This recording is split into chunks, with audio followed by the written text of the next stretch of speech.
Setelah 1 tahun tanpa kabar dari istrinya yang merantau sebagai TKW, Didik nekat membawa kedua anaknya menyeberangi negara untuk mencari sang istri. Tapi saat akhirnya bertemu, yang ia temukan justru sebuah kenyataan yang menghancurkan. Istri, yang dulu ia cinta, kini telah menjadi milik orang lain. Apakah Didik akan memperjuangkan kembali cintanya? Atau justru memilih melepaskan untuk menyelamatkan dirinya dan anak-anaknya? Tina dan Didik duduk bersama di ruang tamu, di bawah cahaya lampu yang hangat, setelah hari yang panjang. Anak-anak mereka, Farhan dan Nadia, sudah tertidur pulas di kamar mereka. Waktu itu sekitar 2 bulan setelah pernikahan mereka, dan semua rasanya begitu baru. Kehidupan mereka, yang dulunya sederhana, kini dipenuhi dengan harapan dan mimpi-mimpi tentang masa depan. Namun, perubahan besar datang begitu cepat. Tina, gimana kalau aku yang di rumah aja, urus anak-anak? Kamu bisa kerja di luar negeri, bantu kita untuk masa depan, ujar Didik, dengan suara yang lebih tenang dari yang ia rasakan. Matanya tampak serius, tapi ada sedikit keraguan. Tina terdiam sejenak. Pandangannya jatuh ke lantai, seolah mencari kata-kata yang tepat. Hatinya dipenuhi perasaan campur aduk, antara rasa takut meninggalkan keluarganya dan keinginan untuk memberikan yang terbaik. Aku nggak tega ninggalin kalian, katanya pelan, seakan mencari kepastian pada setiap kata yang diucapkannya. Tapi, kita butuh uang. Anak-anak butuh masa depan yang lebih baik. Aku nggak mau mereka tumbuh dalam kekurangan. Didik memandang Tina dengan penuh pengertian. Sejak mereka menikah, Tina selalu berjuang keras untuk keluarga mereka. Tapi pekerjaan yang ada di Indonesia tak cukup untuk mencukupi segala kebutuhan hidup. Itu yang membuat Tina harus mengambil keputusan sulit ini. Tina merasa cemas, tapi juga tahu bahwa ini adalah pilihan terbaik bagi mereka. Aku ngerti, Tina. Aku dukung apapun yang kamu pilih, jawab Didik. Meski dalam hatinya ada rasa berat yang sulit diungkapkan. Tapi, gimana kalau kita jalani ini, sama-sama? Aku akan ngurus anak-anak dan kamu bisa fokus kerja. Tina mengangguk pelan. Ia tahu Didik selalu mendukungnya. Mereka berdua sudah melewati banyak hal bersama, dan ini adalah tantangan baru yang harus dihadapi. Meski berat, Tina merasa ini adalah langkah yang tepat. 2 tahun. Tina berkata dengan suara tegas, mencoba memberi batasan yang bisa mereka pikirkan. Aku janji hanya 2 tahun. Setelah itu, kita akan kumpul lagi. Kita akan bangun keluarga ini, bareng-bareng. Didik tersenyum tipis. Meskipun dia tahu, ini akan menjadi perjalanan yang panjang dan penuh tantangan. Ia merasa yakin bahwa keputusan ini bukanlah akhir dari segalanya. Kita akan baik-baik saja, kata Didik. Meski dalam hatinya ada rasa khawatir yang tak bisa ia ungkapkan. Setelah percakapan itu, Tina memulai persiapannya untuk bekerja di luar negeri. Proses yang penuh administrasi, keberangkatan yang penuh kecemasan, dan perasaan rindu yang terus menghantui. Tapi, Tina tahu, ini semua demi keluarga mereka. Hari keberangkatan Tina pun tiba. Di bandara, didampingi oleh Didik dan anak-anak mereka, Tina merasa berat meninggalkan mereka. Anak-anak mereka memeluknya erat, tidak ingin melepaskannya. Farhan, yang masih berusia 5 tahun, bertanya dengan polos, "Ibu, kapan balik?" Tina tersenyum, mencoba menenangkan anaknya, meskipun dalam hatinya ada sebuah perasaan yang tak terucapkan. "Ibu akan kembali cepat, sayang. Kalian harus pintar-pintar di rumah ya. Ibu selalu ada di sini, di hati kalian." Didik hanya bisa memandang Tina dengan mata yang sedikit berkaca-kaca. Ia mencoba kuat, tapi di dalam hatinya, rasa takut menyelinap. Takut Tina akan berubah, takut Tina akan terlalu sibuk dengan kehidupannya di luar sana, dan takut dia akan kehilangan cintanya. Tina melambaikan tangan, berusaha menunjukkan bahwa semuanya akan baik-baik saja, tapi seiring berjalannya waktu, perasaan takut itu mulai menguasai Didik. Tina yang pergi meninggalkan rumah dan anak-anak, dan Didik yang tinggal di rumah, merawat semuanya sendirian. Keputusan ini, meskipun penuh dengan harapan, membuat mereka berdua menanggung beban yang tak ringan. Tina mencoba untuk tegar di negara orang, sementara Didik yang tinggal di rumah merasa kesepian dan mulai merindukan Tina lebih dari yang bisa ia ungkapkan. Pada awalnya, komunikasi mereka lancar. Tina sering menghubungi Didik, mengabarkan bagaimana hari-harinya di luar negeri. Tapi seiring waktu, pesan-pesan itu semakin jarang. Tina mulai lebih sibuk dengan pekerjaannya, dan Didik pun mulai merasa terabaikan. 1 bulan, 2 bulan, dan akhirnya hampir setahun berlalu tanpa kabar yang berarti. Didik merasa cemas, namun ia berusaha menenangkan dirinya. Dia tidak ingin berpikir buruk, tapi ketika hari-hari berlalu tanpa kabar dari Tina, rasa khawatirnya semakin mendalam. Apa yang sebenarnya terjadi, Tina? Batin Didik. Dan itulah awal dari segala keraguan yang mulai menggerogoti hati Didik. Ketika kenyataan yang mereka hadapi lebih berat dari yang mereka bayangkan, perjalanan ini mulai menuntut sebuah keputusan yang lebih besar.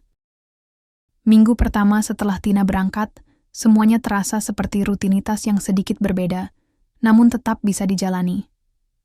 Didik masih semangat menjalani peran barunya sebagai ayah sekaligus ibu, merawat Farhan dan Nadia dengan penuh perhatian. Setiap pagi, dia memastikan anak-anaknya makan dengan baik, berangkat sekolah dengan rapi, dan tidur tepat waktu. Meskipun tak mudah, dia merasa cukup puas bisa menjalankan semuanya sendiri. Setiap malam, sebelum tidur, dia mengingat pesan-pesan dari Tina yang selalu mengingatkan untuk menjaga anak-anak dan dirinya. Tina pasti akan baik-baik saja, pikir Didik, berusaha meyakinkan dirinya sendiri. Ini hanya sementara, dan kami bisa melewati ini bersama. Namun, seiring berjalannya waktu, komunikasi antara mereka mulai menipis. Tina yang dulu sering mengirimkan pesan atau menelepon, kini hanya sesekali menghubungi. Didik mencoba mengerti, tapi semakin lama, perasaan cemas itu semakin sulit untuk disembunyikan. Pada awalnya, dia menganggap bahwa mungkin Tina sedang sibuk dengan pekerjaan atau situasi baru di sana. Tapi lama-kelamaan, tidak ada kabar yang datang, dan itu mulai membuatnya merasa jauh. Didik tidak pernah memberitahu Tina betapa beratnya semua ini. Tidak ada yang tahu bagaimana rasanya tinggal jauh dari istri tercinta, merawat 2 anak kecil sendirian, dan tetap berusaha tampak tegar. Dia takut jika dia mengeluh, Tina akan merasa semakin tertekan di negeri orang. Malam-malamnya pun berubah. Dia mulai merasa kesepian, dan rutinitas harian yang dulu terasa menyenangkan kini terasa membosankan. Anak-anak yang dulu penuh tawa kini menjadi semakin jarang bercerita tentang sekolah mereka. Farhan yang sudah mulai masuk SD, lebih banyak menghabiskan waktu bermain di luar rumah, sementara Nadia yang masih kecil lebih sering duduk di depan televisi. Setiap kali memandangi kursi kosong di meja makan, Didik merasa ada sesuatu yang hilang. Tina seharusnya duduk di sana, tertawa, berbicara tentang hari-harinya, berbagi cerita tentang pekerjaan dan kehidupan barunya. Tapi sekarang, semuanya sunyi.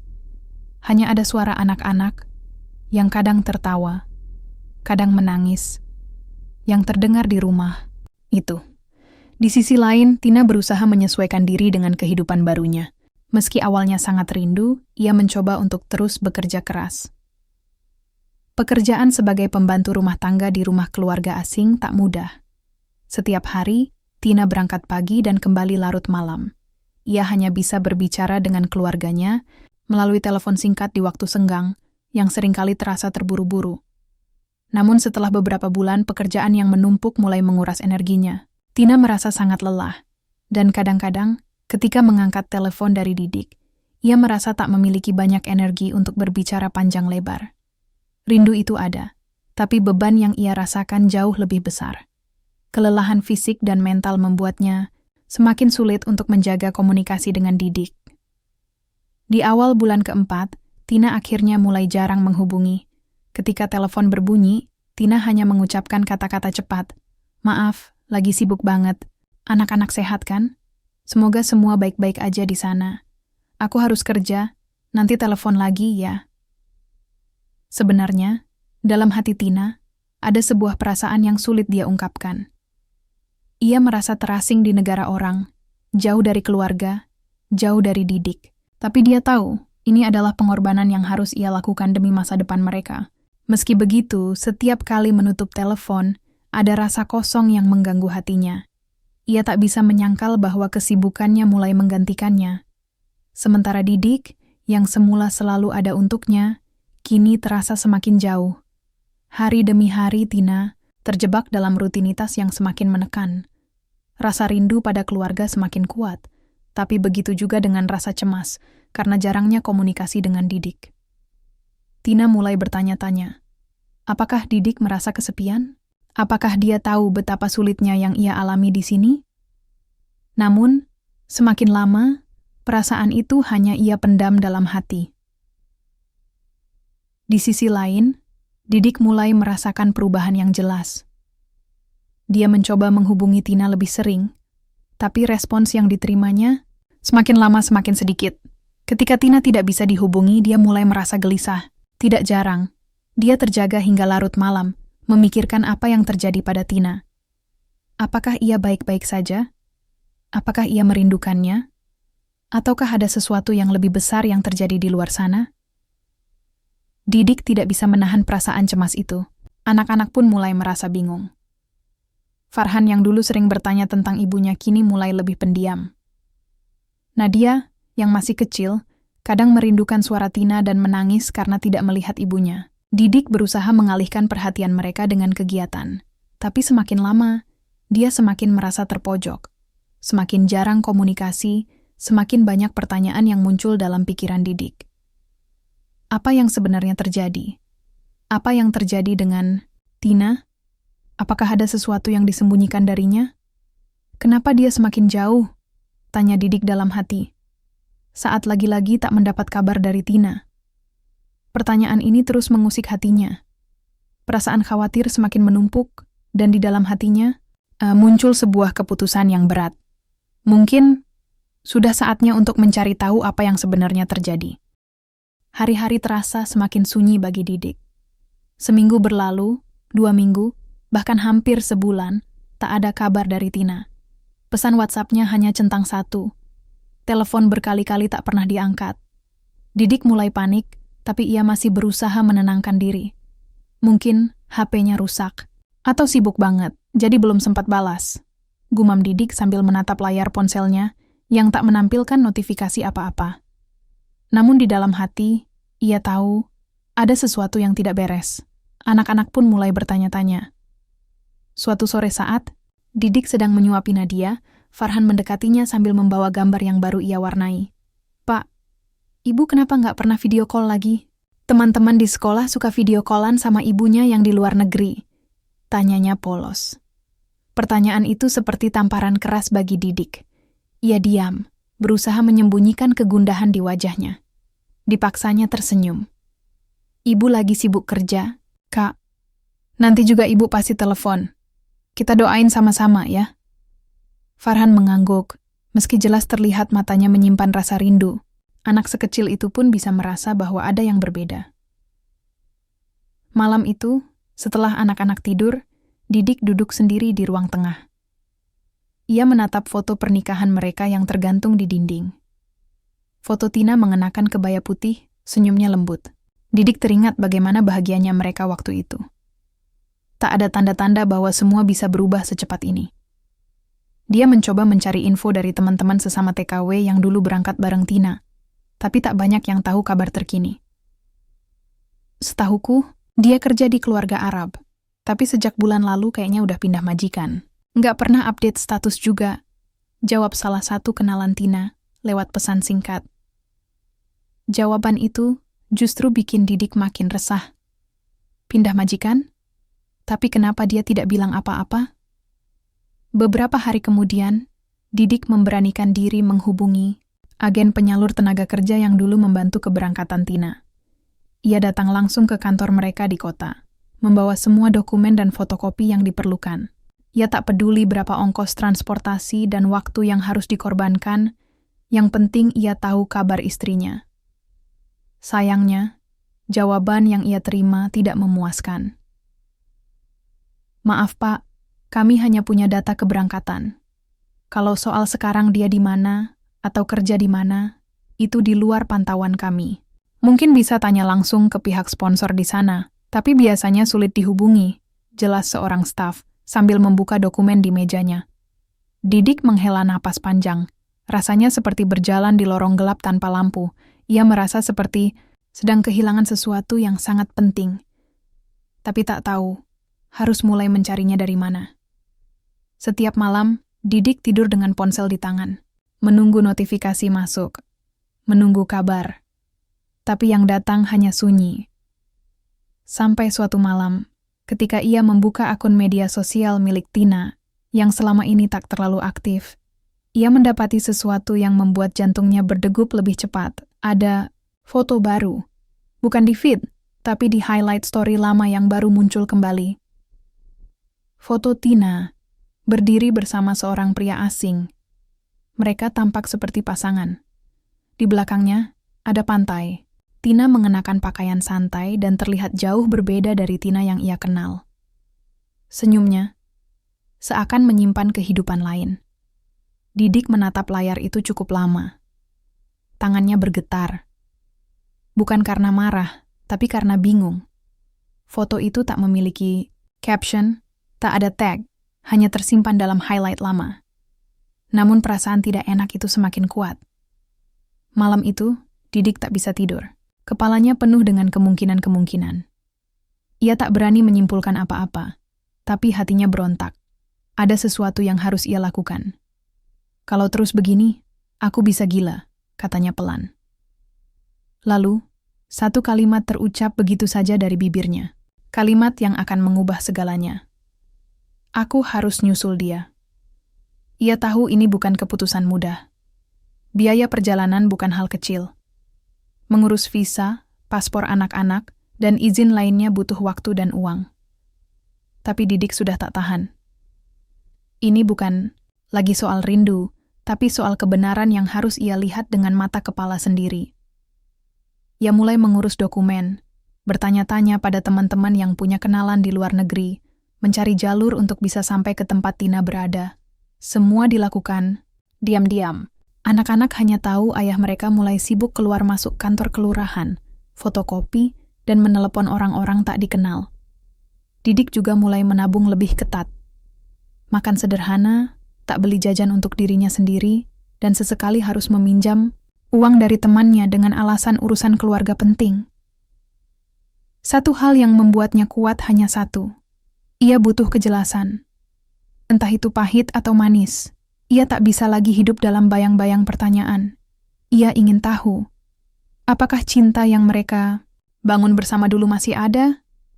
Atau sudah terkubur di negeri yang jauh, bersama kehidupan baru yang tak ia kenal? Sudah 2 bulan sejak Didik mulai mengurus keberangkatan ke luar negeri. Setiap harinya, ia sibuk menyiapkan dokumen, bertanya ke sana kemari, mencari cara agar ia dan anak-anak bisa menyusul Tina. Prosesnya tak mudah, apalagi dengan kondisi ekonomi yang pas-pasan dan 2 anak kecil yang harus tetap ia urus. Namun Didik bukan tipe orang yang gampang menyerah. Meski tiap malam ia tertidur di lantai ruang tengah karena kelelahan, tekadnya justru semakin kuat. Ia mulai menjual barang-barang yang tidak terlalu terpakai. Kulkas kecil di kamar, sepeda motor tuanya, bahkan beberapa perhiasan peninggalan ibunya. Semua dilakukan demi bisa membeli tiket pesawat.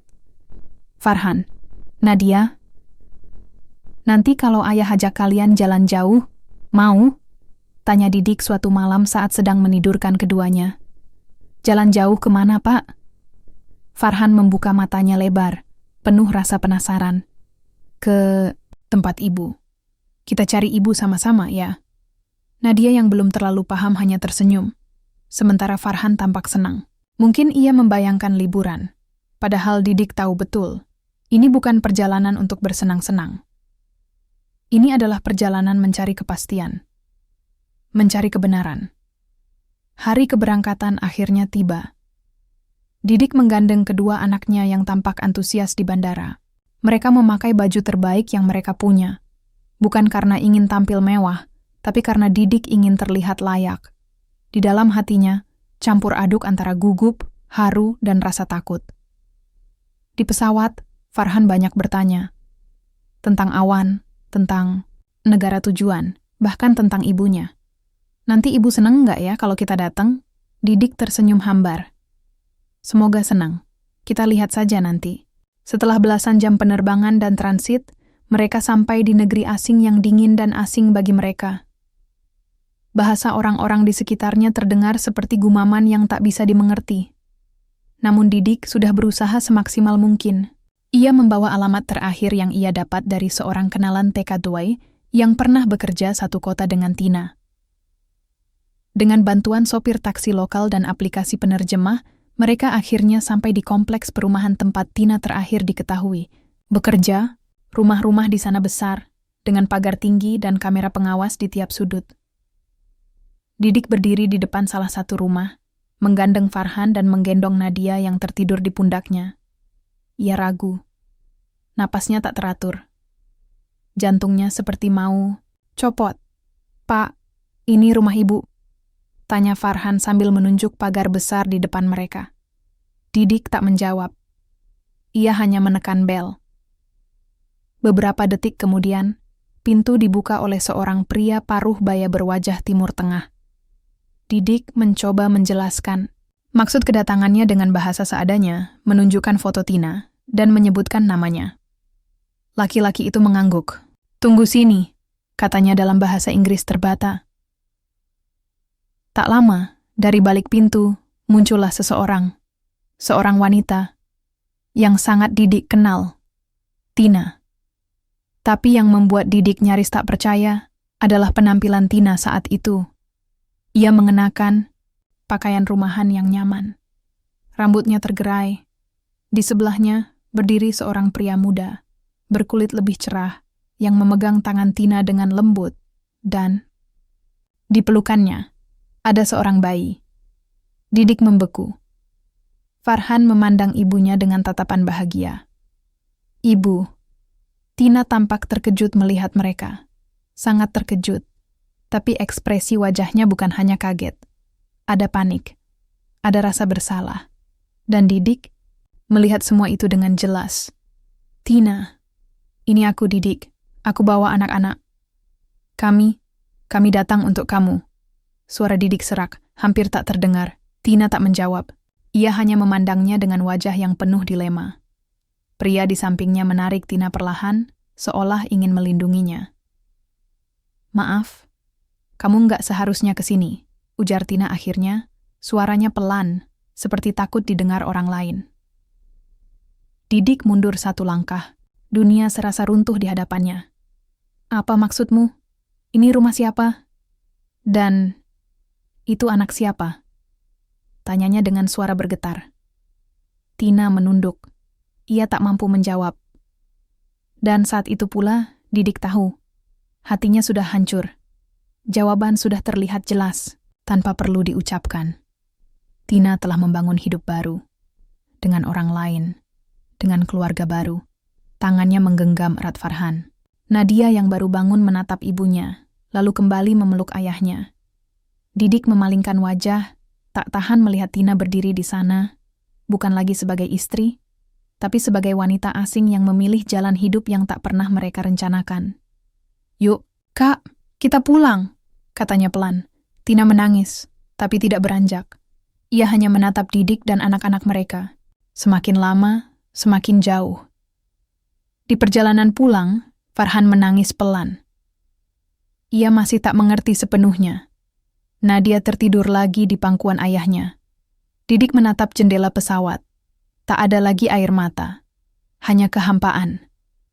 Tapi jauh di dalam hatinya, ia tahu, ia telah melakukan yang terbaik sebagai suami, sebagai ayah.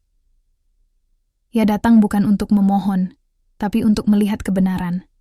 Dan meski kebenaran itu pahit, ia siap menerimanya.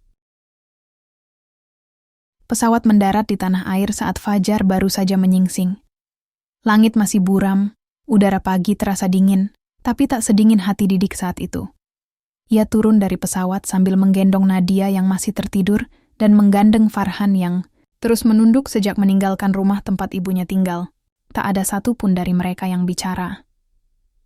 Langkah Didik terasa berat, bukan karena kelelahan fisik, tapi karena beban batin yang belum sepenuhnya bisa ia cerna. Kepalanya masih memutar ulang kejadian di depan rumah itu.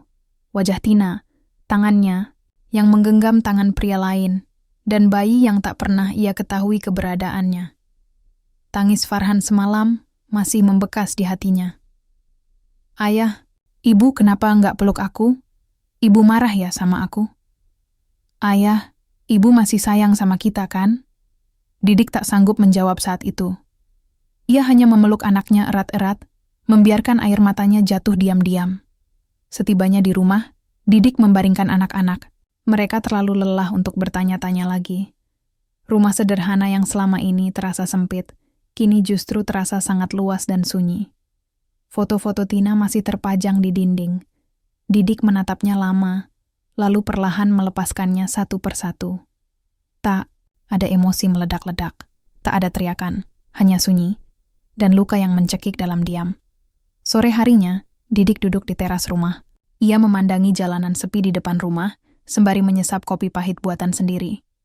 Warga sekitar beberapa kali menyapa, menanyakan kabar, tapi ia hanya menjawab dengan senyum tipis. Tak banyak yang tahu ia dan anak-anak baru pulang dari luar negeri.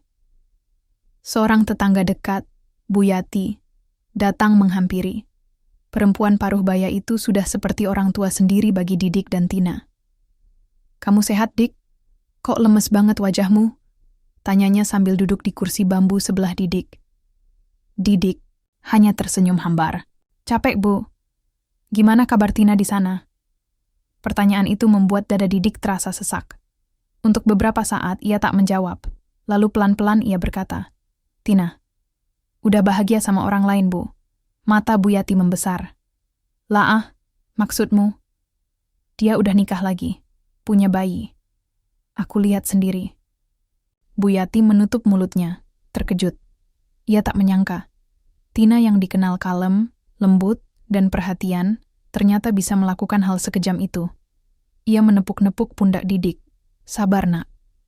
Tuhan pasti punya maksud. Kamu kuat banget, Dik. Anak-anak butuh kamu." Didik mengangguk, meski hatinya masih retak. Ia sadar. Satu-satunya alasan untuk tetap kuat sekarang hanyalah Farhan dan Nadia. Dua anak itu adalah alasannya untuk tetap berdiri, meski hatinya runtuh. Beberapa hari kemudian, Didik mulai kembali beraktivitas. Ia kembali bekerja sebagai tukang servis elektronik keliling, profesi yang selama ini ia jalani untuk menghidupi keluarga. Meski rasa hancur masih sering datang, ia tahu ia tak bisa terus meratapi nasib. Anak-anak butuh makan, butuh sekolah, butuh masa depan. Farhan mulai enggan bercerita di sekolah. Ia jadi pendiam, lebih banyak menyendiri. Nadia pun jadi mudah rewel. Didik sadar, luka ini bukan hanya dirasakannya sendiri, anak-anak pun ikut terluka. Maka ia mulai mencari cara. Ia sering mengajak Farhan bicara di malam hari, membacakan dongeng untuk Nadia sebelum tidur, dan mengajak mereka jalan-jalan ke taman meski hanya sekadar duduk di bangku sambil makan gorengan. Di saat seperti ini, Didik merindukan pelukan, teman bicara, dan pundak untuk bersandar. Tapi ia tahu, bukan waktunya memikirkan dirinya sendiri. Suatu malam, Farhan kembali bertanya, "Ayah, aku boleh nulis surat buat ibu?" Didik terdiam sejenak, lalu tersenyum kecil. "Boleh, Kak. Tulis aja yang kamu mau." Farhan mengambil buku tulis dan mulai menulis dengan tulisan kecil dan agak berantakan. "Ibu, aku kangen. Aku lihat ibu dari jauh. Ibu cantik, tapi aku sedih. Kenapa ibu nggak peluk aku?" Farhan pengen peluk ibu, tapi Farhan juga sayang sama ayah. "Ayah baik banget. Ayah capek tapi tetap jagain kami. Kalau ibu nggak bisa pulang, nggak apa-apa. Farhan udah punya ayah." Didik membaca surat itu diam-diam setelah Farhan tidur. Dadanya sesak. Air mata kembali, jatuh. Ia tak ingin membenci Tina, sekeras apapun luka yang ditinggalkan.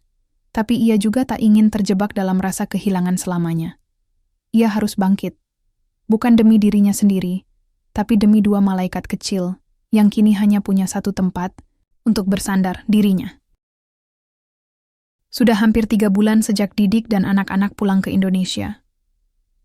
Waktu berjalan lambat, tapi luka di hati Didik belum juga sembuh. Ia mencoba hidup seperti biasa, tapi di dalam dirinya masih ada bagian yang terasa bolong, kosong, seperti kehilangan sesuatu yang tak terganti. Farhan dan Nadia mulai kembali ceria. Mereka mulai terbiasa tanpa sosok ibu, meski sesekali Farhan masih bertanya, "Ayah, ibu bakal kesini lagi nggak?" Didik hanya bisa mengusap kepala anaknya dan berkata, "Kalau Allah izinkan, siapa tahu." Hari-hari Didik diisi dengan kerja dan mengurus anak-anak. Ia mulai menerima lebih banyak panggilan servis elektronik dari tetangga dan pelanggan lama. Meski rezeki tak selalu deras, tapi cukup untuk makan dan biaya sekolah Farhan. Ia bersyukur, sedikit demi sedikit, hidupnya mulai tenang kembali, tapi ketenangan itu tidak bertahan lama. Suatu malam, Didik sedang menyapu halaman ketika ponselnya berdering. Nomor luar negeri, ia sempat ragu untuk mengangkat, tapi akhirnya ditekan juga tombol hijau itu. "Halo? Halo? Dik?" Suara itu langsung membuat jantung Didik berhenti sejenak. Suara yang begitu dikenalnya, lembut, ragu, dan penuh rasa bersalah. "Tina." Didik terdiam, tak menjawab, ia menunggu. "Dik, maaf aku ganggu malam-malam. Aku cuma pengen bicara." "Ada apa?" Tina menghela napas di seberang sana. Aku tahu kamu marah. Kamu kecewa. Tapi aku minta kamu dengar dulu. Tolong." Didik memejamkan mata. Ia duduk di kursi bambu di depan rumah, menatap langit malam yang mendung. "Aku nggak tahu harus mulai dari mana. Tapi waktu aku sampai sini dulu. Niatku cuma kerja, Dik. Aku sumpah, cuman buat bantu keluarga. Aku kerja di rumah majikan, bantu bersih-bersih, jaga anak-anak mereka. Tapi, di sini aku ngerasa sendiri. Nggak punya siapa-siapa. Majikanku baik, tapi tetap aja rasanya sepi." Didik mendengarkan, diam. Lalu, "Aku kenal sama seseorang. Namanya Omar. Dia duda. Dia baik, bantu aku.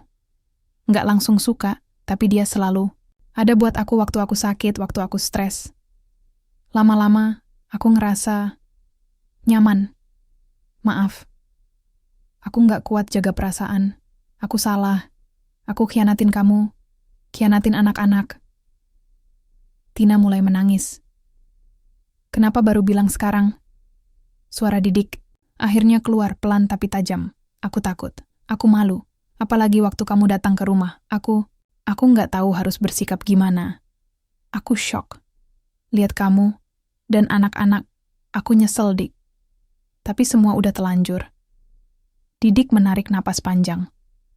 Hatinya terasa ditusuk lagi, tapi kali ini ia sudah lebih siap.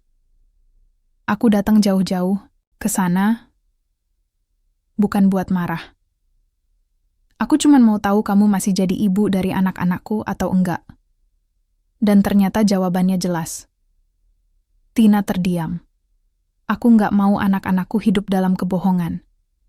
Jadi, kalau kamu mau tetap ada dalam hidup mereka, kamu harus benar-benar hadir. Kalau enggak bisa, biar aku yang rawat mereka. Sendiri." Tina menangis semakin keras. "Aku pengen banget ketemu mereka. Aku masih ibu mereka, Dik. Tolong kasih aku kesempatan." Didik tak menjawab. Ia menatap langit. Hatinya bertanya-tanya, apakah seseorang yang sudah menyakiti bisa benar-benar berubah? Apakah memaafkan harus berarti membuka pintu yang sama lagi? Ia tahu, jawabannya tidak mudah, tapi satu hal yang ia pelajari, tak semua luka harus dibuka kembali. Seminggu setelah percakapan itu, Didik menerima sebuah paket pos dari luar negeri. Isinya 2 buah boneka lucu, surat tangan untuk Farhan dan Nadia, dan beberapa foto Tina bersama bayi laki-laki yang dulu Didik lihat. Farhan membaca surat ibunya dengan mata berkaca-kaca. Ia senang tapi juga bingung. "Ayah, Ibu minta maaf. Aku harus jawab suratnya." Didik mengangguk. "Terserah kamu, Kak. Tapi yang penting kamu tahu ayah selalu ada buat kalian." Malam itu, setelah anak-anak tidur, Didik kembali duduk di teras. Kali ini tidak dengan kopi, tapi dengan buku kecil berisi catatan hidupnya sendiri.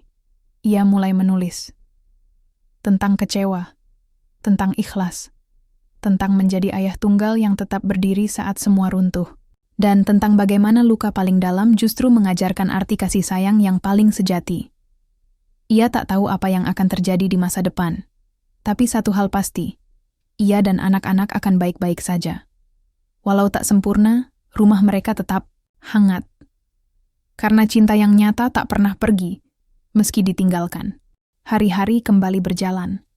Waktu terus melaju, meninggalkan jejak luka yang perlahan mulai kering. Didik menjalani hidup seperti biasa.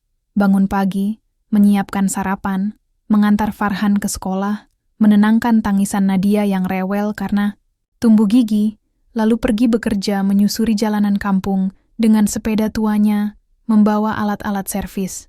Tapi malam itu, satu kejutan datang lagi. Tina kembali menghubunginya.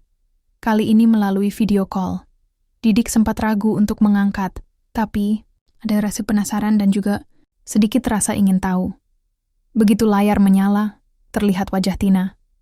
Lebih kurus, lebih pucat, tapi matanya berbinar, seperti menyimpan harapan. Dik, aku mau bilang satu hal penting. Didik tak menjawab, hanya menatap layar datar. Aku cerai sama Omar. Seketika dada Didik berdebar. Ia diam. Tina melanjutkan. Aku sadar, aku nyakitin kamu, nyakitin anak-anak. Tapi hidupku di sini juga nggak seindah yang kamu kira. Aku kira Omar bisa jadi sandaran, tapi ternyata dia berubah. Kami sering cekcok. Dia larang aku komunikasi sama kalian. Aku ngerasa dikurung. Akhirnya aku putuskan pisah. Didik menghela, napas. Terus kamu hubungi aku, buat apa? Karena aku mau pulang, Dik. Aku pengen kembali. Kalau kamu izinkan, aku mau tebus semua salahku. Aku mau jadi ibu lagi buat Farhan dan Nadia. Suasana sunyi. Di ujung sana, suara angin terdengar dari mikrofon Tina. Didik hanya terdiam. Wajahnya sulit dibaca. Dik, aku tahu aku nggak punya hak lagi. Tapi tolong, kasih aku kesempatan. Sekali aja. Didik akhirnya bicara. Pelan, tapi tegas. Bukan aku yang harus kamu yakinkan, Tin. Tapi anak-anak, kamu bisa pulang. Tapi jangan bawa harapan kosong lagi. Jangan datang kalau cuma mau numpang lalu. Tina menangis, mengangguk pelan. Aku ngerti. Aku siap. Beberapa minggu kemudian, Tina benar-benar pulang. Bandara menjadi saksi pertemuan yang canggung. Ia mengenakan jaket abu-abu dan jilbab polos. Tak membawa koper besar, hanya satu, tas ransel. Di luar bandara, Didik sudah menunggu bersama Farhan dan Nadia. Si kecil hanya diam memeluk kaki ayahnya. Farhan, yang kini sudah lebih dewasa, menatap ibunya lama. Tina berjalan perlahan mendekat. Lututnya gemetar. Air mata mulai jatuh. Farhan. Nadia. Ini ibu. Tak ada pelukan. Tak ada lambaian tangan. Hanya keheningan. Farhan mengalihkan pandangan. Nadia sembunyi di balik kaki ayahnya. Didik menatap Tina. Mereka butuh waktu. Dan kamu harus sabar. Tina mengangguk pelan. Aku nggak akan maksa. Aku cuma mau deket, walau cuma dari jauh. Hari-hari berikutnya, Tina tinggal. Di rumah ibunya, tak jauh dari rumah Didik. Ia mencoba perlahan mendekati anak-anaknya lagi. Menyapa, mengirim bekal makanan, menitipkan mainan, dan kadang menjemput Farhan dari sekolah jika Didik sedang sibuk. Tapi semuanya berjalan sangat lambat. Farhan tetap kaku. Nadia bahkan menangis saat Tina mencoba menggendongnya. Didik memperhatikan semua itu dengan hati campur aduk. Ia tahu Tina menyesal. Tapi luka di hati anak-anak bukan hal yang bisa sembuh hanya dengan pelukan dan kata maaf. Dan pada suatu sore, saat Didik sedang menyetrika baju anak-anak, Farhan tiba-tiba datang. Ayah, katanya lirih. Iya, Nak. Farhan duduk di lantai, memeluk lututnya. Aku, kasihan lihat ibu. Tapi aku masih marah. Salah nggak sih, ya? Didik meletakkan setrika, menatap anak sulungnya. Nggak salah, Kak. Kamu punya hak buat marah. Ibu memang salah. Tapi memaafkan bukan berarti kamu harus lupa. Kamu bisa maafkan pelan-pelan, sesuai waktumu. Farhan diam, mengangguk pelan. Kak, Farhan hebat. Tambah Didik, menepuk bahunya. Ayah bangga. Malam itu, Farhan diam-diam meletakkan gambar hasil gambarnya di depan pintu rumah nenek, rumah tempat Tina tinggal. Di gambar itu, ada 3 orang. Seorang perempuan berjilbab, seorang anak laki-laki, dan seorang bayi perempuan. Mereka saling menggenggam tangan. Di bawahnya tertulis, "Ini gambar dulu." Tapi aku masih ingat. Tina menangis lama saat membacanya. Bukan karena sakit, tapi karena ada seberkas harapan. Hari-hari terus bergulir seperti roda. Tina masih tinggal di rumah ibunya, dan setiap hari selalu ada usaha kecil yang ia lakukan untuk mendekati anak-anaknya. Meski tak mudah, ia tak pernah berhenti mencoba. Farhan mulai sedikit terbuka. Ia kini mau menanggapi sapaan ibunya, kadang bahkan mau diajak jalan ke warung. Tapi Nadia, si kecil itu, masih butuh waktu lebih lama. Didik tak pernah melarang Tina datang, tapi ia juga tak memberi harapan apapun. Ia menjaga batas. Bukan karena benci, tapi karena sadar, hatinya tak bisa dipaksa untuk lupa begitu saja. Suatu malam, saat Didik selesai menidurkan Nadia yang demam, ia mendengar ketukan pelan di pintu. Ia membuka, dan di sana berdiri Tina, wajahnya cemas. "Aku dengar Nadia demam," katanya lirih. "Aku boleh lihat sebentar?" Didik menatapnya sebentar, lalu mengangguk. Tina masuk pelan-pelan, seperti orang asing di rumahnya sendiri. Ia duduk di samping ranjang, mengelus kepala Nadia yang tidur gelisah. Matanya berkaca-kaca. "Aku dulu yang suka begadang buat jagain dia waktu kecil," bisiknya. Didik hanya diam, berdiri di ambang pintu memperhatikan. Di matanya ada luka, tapi juga ada empati. Ia tahu, Tina bukan sepenuhnya orang jahat. Ia hanya tersesat terlalu jauh. Setelah beberapa menit, Tina berdiri lagi. "Makasih udah ngizinin aku lihat dia," katanya. Didik mengangguk, lalu mengantarnya sampai keluar. Saat Tina hendak pergi, ia berhenti dan menatap Didik. "Serius, Dik, aku nggak akan bohong. Di hatiku masih ada kamu. Masih ada kalian semua. Tapi aku sadar, mungkin kamu udah nggak bisa lagi lihat aku sama seperti dulu." Didik terdiam. Matanya tajam, tapi tak marah. "Aku cuma pengen tahu, masih ada kemungkinan kita bisa bareng lagi?" Satu pertanyaan yang menggantung di udara. Dingin. Sunyi.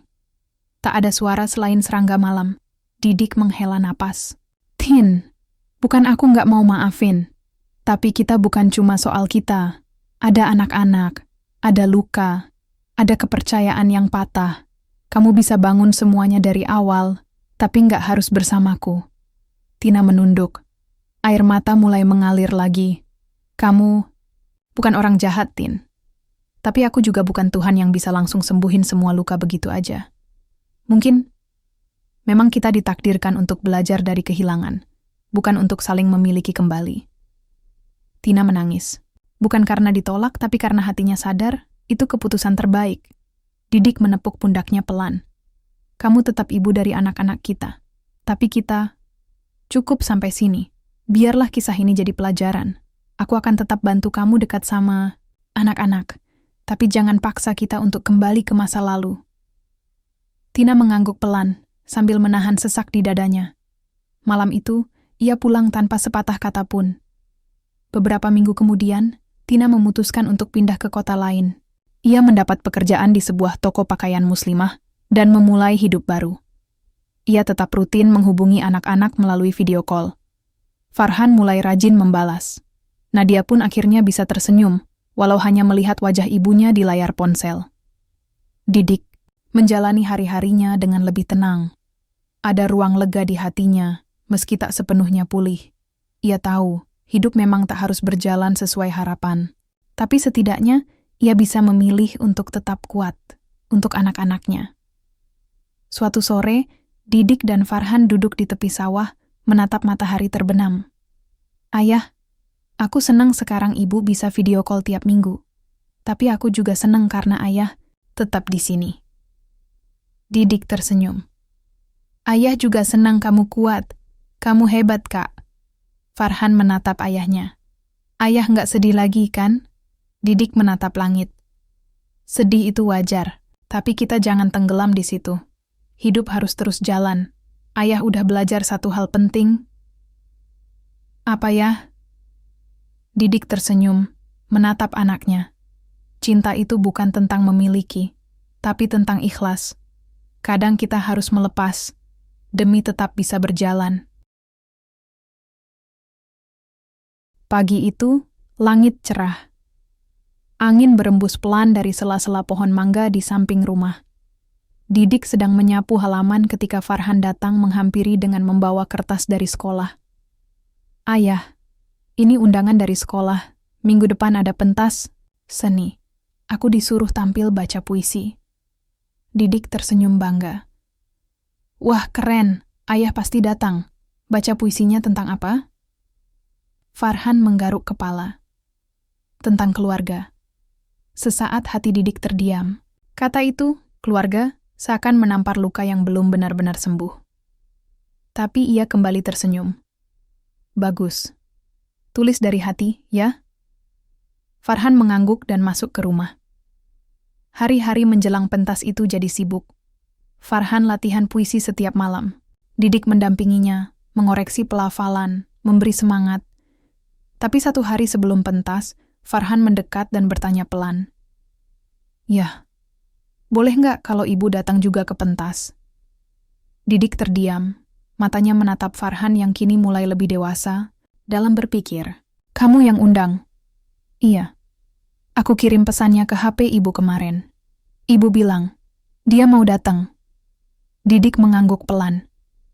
Kalau itu bikin kamu senang, ayah nggak masalah. Hari pentas seni tiba. Aula sekolah ramai oleh para orang tua. Didik duduk di barisan tengah, memeluk Nadia yang duduk manis di pangkuannya. Ia menoleh ke kiri dan di sana, Tina duduk sendiri dengan wajah gugup tapi menenangkan. Tak ada percakapan, tak ada sapaan. Hanya saling tahu bahwa mereka hadir untuk anak yang sama. Farhan naik ke atas panggung. Suaranya lantang, matanya menatap lurus, tapi kalimat-kalimatnya menusuk jantung siapapun yang mendengarnya. Ayahku bukan pahlawan super, tapi dia tak pernah lari dari luka. Dia tetap berdiri saat orang lain pergi. Dia tak punya jubah, tapi punya hati yang tak pernah berhenti memberi. Dan ibuku, meski pernah pergi, kini kembali menapak hati. Aku ingin memaafkan, bukan karena lupa, tapi karena aku ingin tumbuh tanpa dendam yang menyala. Aula hening.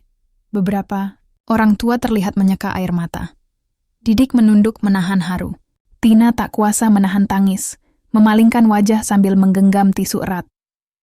Setelah acara selesai, Farhan berlari turun panggung, memeluk ayahnya. Ayah suka? Didik mengangguk, memeluk erat anak itu. Ayah bangga banget sama kamu. Farhan lalu menoleh ke ibunya yang berdiri agak jauh. Ia berlari, memeluk Tina. Tina membungkuk, memeluk Farhan erat-erat, seakan tak ingin melepas. Maafin ibu ya, nak. Farhan mengangguk, menatap ibunya dalam-dalam. Aku udah gak marah, tapi aku butuh waktu buat percaya lagi. Kalimat sederhana itu menghancurkan sekaligus menguatkan hati Tina. Ia sadar, semua proses ini belum selesai. Tapi ada secercah harapan. Ada ruang untuk diperbaiki. Malam itu, Didik mengantar Tina ke depan gang. Mereka berdiri dalam diam. Terima kasih udah datang tadi, ucap Didik pelan. Tina mengangguk. Aku juga makasih udah ngizinin. Farhan hebat. Kamu juga harus bisa kuat kayak dia, kata Didik. Tina menatap Didik lama. Dik, kamu yakin kamu udah gak ada rasa sedikit pun? Didik tersenyum, pelan tapi tegas. Bukan soal rasa, tapi soal arah. Aku milih jalan yang enggak sama lagi. Tapi bukan berarti aku benci kamu. Aku cuma milih untuk sembuh dengan caraku. Sendiri, Tina menunduk. Aku ngerti. Dan kamu juga harus sembuh. Jangan terus menghukum diri sendiri. Kamu masih punya anak-anak. Buktikan kamu bisa jadi ibu terbaik buat mereka. Itu cukup. Tina mengangguk lagi, kali ini lebih tenang. Jaga diri, ya Tin. Keduanya berjabat tangan. Singkat, hangat. Tapi mengisyaratkan perpisahan yang sudah benar-benar diterima. 1 tahun telah berlalu sejak pentas seni Farhan. Waktu terus berjalan, menyisakan banyak kenangan yang perlahan mengendap menjadi pelajaran. Didik kini sudah membuka usaha kecil di rumah. Sebuah bengkel motor sederhana yang mulai dikenal orang kampung. Ia tak lagi bekerja untuk orang lain, tapi jadi bos untuk dirinya sendiri. Setiap pagi, Farhan berangkat sekolah dengan sepeda barunya, sementara Nadia kini sudah masuk taman kanak-kanak dan makin ceria. Mereka tumbuh dalam pelukan Didik yang tenang, meski kadang matanya masih menyimpan sisa luka yang belum benar-benar hilang. Tina kini tinggal di kota lain, tapi tiap bulan pasti mengunjungi anak-anak. Hubungan mereka perlahan membaik. Tina tak lagi memaksakan apapun. Ia hadir sebagai ibu, bukan sebagai istri yang ingin kembali. Dan Didik menghargai itu. Hari itu, Didik duduk di teras rumah setelah selesai memperbaiki motor tetangga. Farhan duduk di sebelahnya, membuka buku catatan dan menulis sesuatu. Ayah, aku disuruh bikin karangan bebas dari guru. Tentang apapun yang bikin aku belajar. Didik tersenyum. Kamu nulis tentang apa? Farhan menatap ayahnya. Tentang hidup ayah. Didik tertawa kecil. Kenapa nggak tentang hewan langka atau teknologi aja? Farhan ikut tertawa. Soalnya hidup ayah lebih seru dari film. Ayah pernah disakiti, ditinggal, tapi nggak pernah nyerah. Tetap sabar, tetap kerja, tetap sayang sama aku dan Nadia. Aku pengen nanti kalau besar, aku kayak ayah. Didik terdiam. Ada haru yang naik pelan-pelan dari dada ke matanya. Ia mengusap kepala Farhan. Ayah bukan orang hebat, Kak. Ayah cuma orang biasa yang belajar untuk enggak lari dari kenyataan. Farhan tersenyum. Tapi dari ayah, aku belajar. Kalau laki-laki sejati itu bukan yang keras atau galak, tapi yang kuat saat diuji. Didik tak bisa menjawab. Ia hanya menarik napas panjang, menatap langit biru yang cerah secerah harapan di hatinya. Beberapa hari kemudian, Tina datang. Kali ini membawa kado ulang tahun untuk Nadia. Mereka berkumpul makan bersama. Tak ada canggung, tak ada benci, hanya percakapan ringan dan tawa anak-anak yang memenuhi ruangan. Setelah makan, Tina pamit. Sampai ketemu bulan depan ya. Aku bakal bawa buku cerita baru buat Nadia. Didik mengangguk. Hati-hati di jalan. Saat Tina melangkah pergi, ia sempat menoleh dan tersenyum. Terima kasih udah tetap izinkan aku jadi bagian dari anak-anak. Aku tahu, nggak semua mantan istri seberuntung itu. Didik membalas senyum itu. Aku cuma nggak mau anak-anak kehilangan 2 orang sekaligus. Dan dengan itu, Tina pergi. Tak ada drama, tak ada tangis, hanya ketenangan.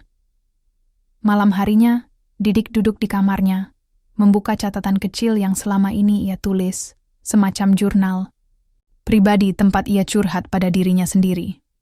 Aku pernah merasa hancur, tapi aku sadar, aku nggak mati. Aku pernah disakiti, tapi aku nggak hilang arah.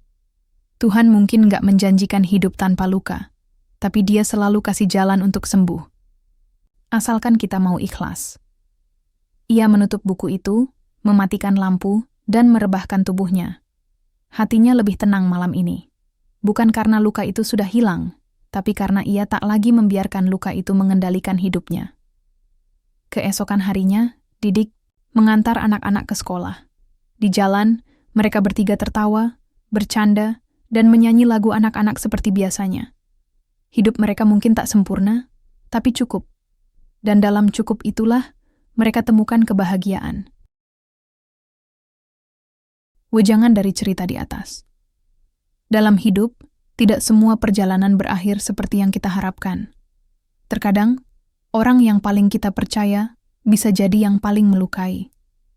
Namun dari setiap pengkhianatan, kita diajarkan arti kesabaran, keteguhan, dan bagaimana mencintai tanpa harus menggenggam.